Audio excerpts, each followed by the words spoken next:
Hello, I'm so glad you joined me today. The, our discussion today is about who are you in relationship with? And it's a really good question. Currently, I'm in Hawaii on a long planned vacation. One of my many hobbies is to watch people no matter where I go. During this time of year, there have been a lot of retired people who visit Hawaii because it's considered the off season. I'm watching a lot of retired couples walking, talking, and holding hands.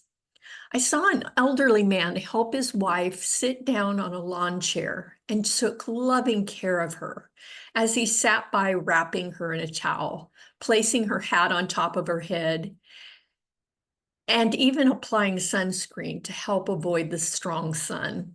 And then he gently held her hand while they sat next to the pool. I will never forget leaving my last relationship, and the pain of the breakup kept me at home for a few weeks. On my first outing, only because someone told me that I needed to get out, I got into my car and I drove to the local mall.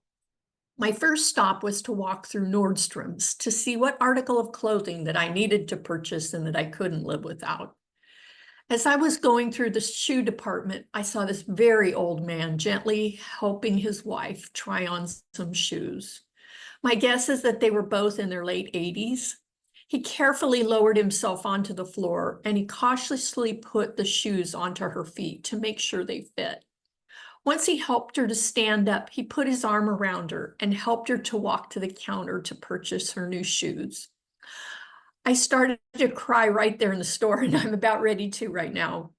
The tears flowed down my face, and I will never forget that feeling of seeing that they did something right in their relationship as a couple. I then quickly left Nordstrom's to the comfort of the comfort of my bed, and I drowned myself again in tears. The reason for the tears was how genuine their relationship was, and that I didn't have that. As I pondered the older couple, I wondered if they ever fought. Did they have awesome sex? Did one of them cheat on the other in their early years? Did they ever separate? Or is their love story simple and not full of missteps? I'm never going to know those answers, but I can assure myself that they didn't have it easy and that they fought every day together to stay together. They fought not only themselves, but that urge not to keep trying. What I witnessed was the results of the hard work to get them to the loving relationship that they showed me that day. Everyone that I have met in coaching longs for a loving relationship, which includes being a couple, being passionate, and sharing secrets. There's also a small bit of satisfaction in going to a party with someone next to you as a date instead of going as a single person. Everyone has their own unique dream of what a relationship for them would even look like. The thing that I want to share is that many people have to alter their dream and their perspective. If you are not in a relationship, does that make you less than? Is there something wrong with you if you don't have a partner? I really dislike the advertisements on social media, which outlines if you buy their services, you will find out why you don't have a partner and you can change your way of being just to attract someone. You do not need to buy a service to attract a partner.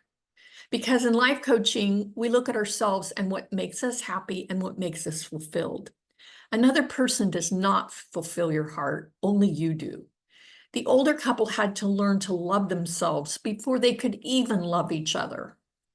If you want to change your perspective on love and focus on loving yourself, please complete the life assessment with me at www.mammothedge.com. And I would love to meet with you and talk about fulfillment in your own life and what that looks like. Thank you.